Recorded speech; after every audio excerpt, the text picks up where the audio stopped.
this article, what it's talking about is after AMSOIL, in my opinion, led this particular train of thought for 30 years about, make a higher quality product and the customer will come, right? There will be that market that'll do it.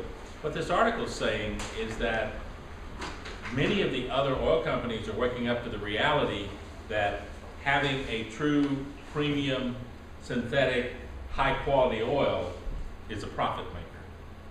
And that they have to offer because the public customer base wants that product. And as an example of that, all of the synthetic blends, you got this, this Dura blend or this blend or that blend. And if you look at it, almost all of those synthetic blends have disappeared. And the reason is the same old thing, which is that either you want high quality or you go cheap. There are not a lot of people that look at buying a mix of synthetic and petroleum anymore, because they look at it and go, well, I could either just stick with petroleum or I can go up to synthetic. What's the purpose in buying this blended, semi-synthetic oil? I'm just going to turn it off to you. So I gave you this article so you could read it and see what it has to say, and I like particularly this one paragraph back here. It says, an example highlighted the benefits of Infinium premium technology over conventional GF5 technologies. The premium full synthetic oil extends drain intervals to 15,000 or 20,000 miles. It provides better fuel economy. It significantly outperforms Dexos 1 oils on the Sequence 3G test. It provides stringent cleanliness as well as fuel economy and more. Well, for goodness sakes, what does that sound like? Like a quart of AMSOIL, right? We've been saying that, I think, since 1971. But they shorted it 5,000 miles. Well, yeah, the mileage, but what I'm getting at is the fact of what they show as being the premium benefits. Longer drain intervals, significantly cleaner oil, better fuel economy. All the things that we've been saying for years is what they're saying gives these high premium synthetics the quality that the consumer's looking for. So I bring this to you not to teach you something new, but to basically have it reinforce in your own mind is that the very methodology that we've been going at for 25, 30 years in AMSOIL is now what other marketers are catching up to say, wow, we should look at providing an oil that has extended drains and exceptional cleanliness and high performance and better fuel economy and all those things that we've been saying all these years, they're catching up to. Now, it's not surprising because if you think about it, most of the large oil companies were kind of dragged into the synthetic market. It wasn't something they were particularly interested in because they had plenty of petroleum, they sold petroleum, they made money selling petroleum, and synthetics just looked like something which was going to be a distraction, and why should they get involved in that? But they all have synthetics now, and they're making money selling synthetics. So once they realize, hey, there is something to this, then all of a sudden the next step becomes, well, if synthetics are going to be acceptable and people actually will buy synthetics, how do you differentiate yourself from the guy down the street with his synthetics? So we're starting to see premium synthetics coming into the marketplace. Now, like Chuck said, at the same time, we see AMSOIL coming out with OE oil. A little confusing. AMSOIL's led the fight all these years on premium synthetic oils of the highest base stocks, robust additive packages, everything needed to make the best oil. And then all of a sudden, we come out with a normal drain synthetic oil. And what I might say to that is that it's, in a sense, it's not actually getting out of the premium synthetic market. It's just saying that there is another market that they haven't dealt in, which is standard synthetic, standard drains. And so if they make that oil, it just gives them 3 tiers of oil. The OE level, which is the standard synthetic, the XL, which is a good synthetic with a longer drain interval than most of the ones on the market, and then the premium signature series oils. But I would tell you, even to this day, I don't know about you guys, but personally, I still sell about 80% of what I sell is Signature Series oil. I mean, I have a couple guys that come and buy XL, but it's because they drive about 7,000 or 8,000 miles a year. And so they buy XL, and that's what they want. They don't see buying an oil that will go 25,000 miles or so and only running it for 6,000 or 7,000 miles. So I have not personally, myself, well, I take it back, I have sold 6 quarts of OE, personally. Now, do some of the accounts sell it? Yeah. Some of those starting to order it? Yeah. But me, personally, selling as a dealer, I've sold 6 quarts of OE oil. That's it. Is it because I wouldn't sell it if a guy asked for it? No. But if asked my opinion on the oil, what I think is the best buy, the best value to buy, it's Signature Series oil. And I stick with that. And the customers that I deal with, they want the higher quality oil. So if they ask me, can they use XL? You bet. I got XL oil. Do you want to run that? It's a good oil. 6 months, 10,000 miles. Put her in there. But if you're really going to run your oil and you want to run it for the whole year, you really should go to the Signature Series. I'm not telling you a guy couldn't run XL oil and get away with maybe going for the whole year. But the Signature Series is warranted for 1 year. The XL is warranted for 6 months. So I always give the guy that choice and advice. You need to run Signature Series if you don't want to change your oil for a year. And no problem selling it. It's a little different in the diesel market, because where we are in the diesel market, and if you guys have other experiences, please bring them forward. But I have not had as many new diesel customers as I had coming online 5 years ago. Part of the reason for that is twofold. There's not as many guys buying diesel trucks, because about, what was it, 3 or 4 years ago, some of them got scared to death when diesel hit right at $5 a gallon in the country, and they just got fuel shock. They couldn't adjust, and so many of them traded in their diesel and went out and bought a Nissan or a small Toyota or something like that to get away from that high cost of diesel. Now, that being the case, we're not seeing quite as many, but there's a deeper factor.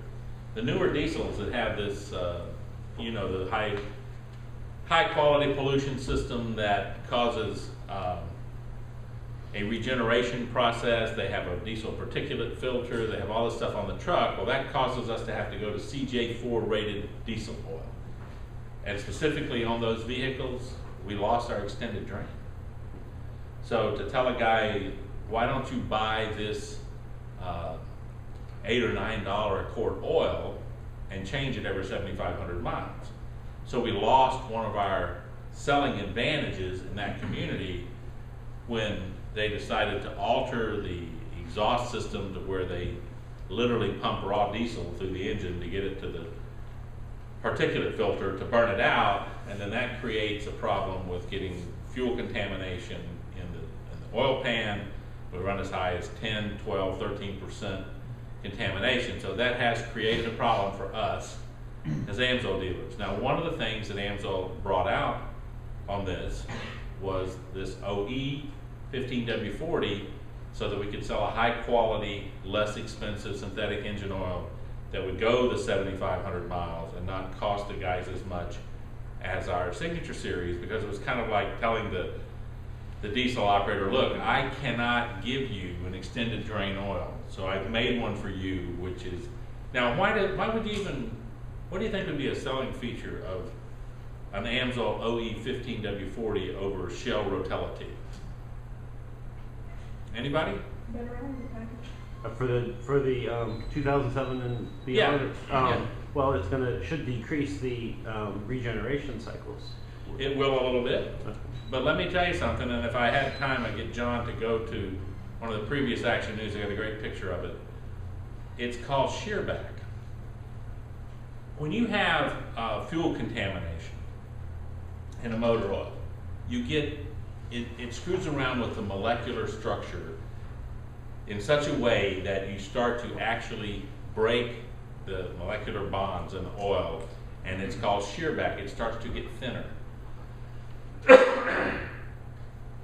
And so you start out with a 40 weight oil, and within, say, 1,000 miles, you may be at a 30 weight oil, because it's starting to, the term is called shear back. It's literally physically shearing the molecular structure of the oil. Now, the more fuel contamination, the more that's enhanced. So one of the problems we run into that these guys out there don't know, and that we need to actually give them the word on, is the fact that when they're running standard petroleum oil in these CJ4 applications, they probably start out with 40 weight oil, and halfway through their oil change cycle, they're already down into a 30 weight oil. Okay, now, okay, that engine will run on a 30 weight oil. Doesn't seem like a big deal. But what you got to remember is every time that regeneration cycle goes and you dump a quart of diesel, or sometimes 2 quarts of diesel, into the oil pan, you're already thinning your oil from a 40 weight into a 20 weight during that period. Well, I'd say a 30 weight, doesn't quite get to a 20. But once you've sheared back to a 30 and you go through a regeneration cycle, now it's dropping into a 20 weight when it has that fuel contamination. So the idea is that truck is not going to get adequate wear protection when it's got a 20 weight oil in it.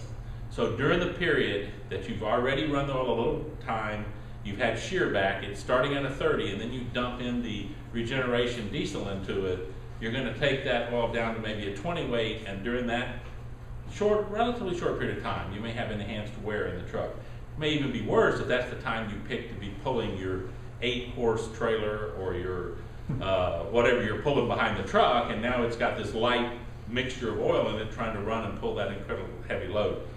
I think what we'll see in those situations is probably turbo failure. Because turbos, when you start jamming a 20 weight oil into a turbo that heats that oil up further to maybe 500 or 600 degrees, and it gets to a 10 weight as it's going through there, we may start to see premature turbo failure in the trucks because of that situation. So how do you counter that? You bring out an oil which resists shear back.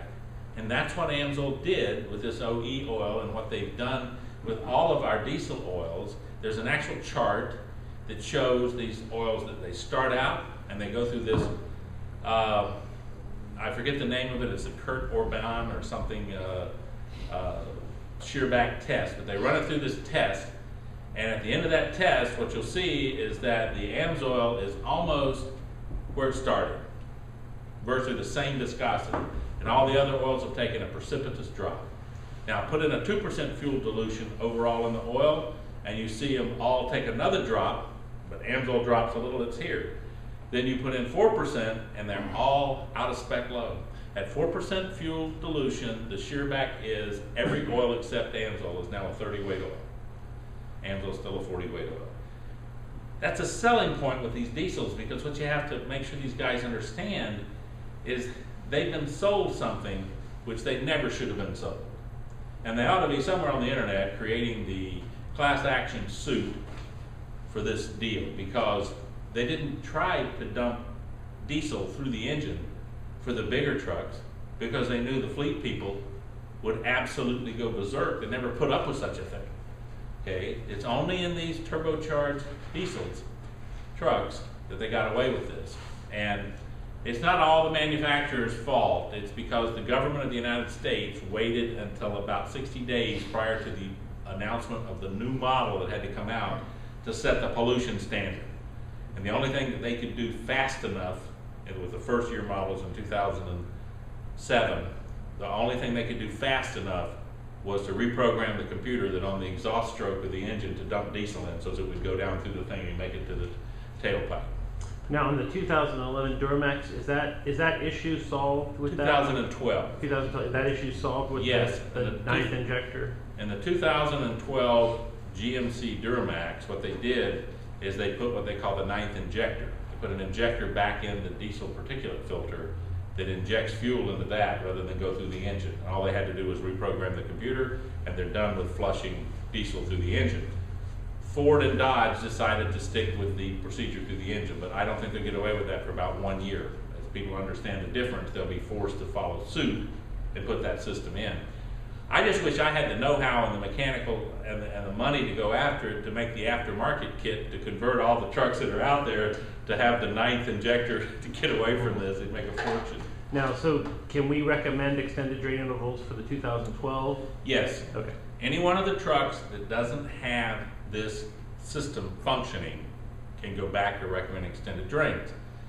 And so what does that mean? That means when you go up to the next size truck, instead of like I think 450 is about as big as this goes. There's a 350, then a 450. When you get to the 550 or 650 Fords, those are bigger trucks. They have a different system. The Cummins that goes up the, what is it called? There's a 1SB and then the next one up, which is an 8.1 liter Cummins. That engine is set up with the, in that case, the 7th injector, because they're 6 cylinders. So they know for all the big trucks, because the fleet people aren't going to put up with this. They just sloughed it off on the population of the general public. And we had a guy that I know that asked the local, was it Ford or GMC? Judy, do you remember? Well, it was one of the guys asked one of the dealerships, are you going to have a 9th injector? And the guy said, a 9th what? He said, in the diesel particulate filter. He said, our trucks have a diesel particulate filter? I mean, this is a service manager. What you got to understand is that at most of the dealerships, except for one that sells a lot of trucks, big place with maybe even a lot of commercial trucks, they don't have any idea about diesels. They probably don't even have a diesel mechanic in the whole place. You know? I wonder if he knows what DEF is. No, probably not. But anyway, so I wanted to just tell you again on this, and then we'll move to a different topic in just a second, that it's important to remember that we have sold AMSOIL products on superior quality for 30 years. And there is no reason to stop that. The products that you get, and we have the verification, the data bulletins are available, the comparisons are available. AMSOIL hides nothing. The products perform like they're supposed to. So when you're selling these products, yes, they cost money. But did you know that in a number of the auto parts stores right now, a quart of Pennzoil petroleum is $5.29. So you think that our oil is the only one that's gone up, that's $10 a quart for Signature Series oil? I mean, think about it for a minute. You can buy a quart of AMSOIL, 5W30 or 10W30 Signature Series oil that will go 25,000 miles for $10.15 retail, or you can buy a quart of Pennzoil, which is recommended to change at 3,000 miles for $5.29. I don't know that that's even the most rudimentary math challenged individual can figure that out as not being a brain teaser. That is easy to compare. So I want to encourage you to continue to sell on quality, continue to sell on the things that's gotten AMSOIL to this point. If somebody wants to buy OE oil, ask them if they'd like 1 case, 10 case, 50 cases, whatever they want, okay? But always, if you're given the opportunity to make recommendations, take the high road. Tell them about the good stuff.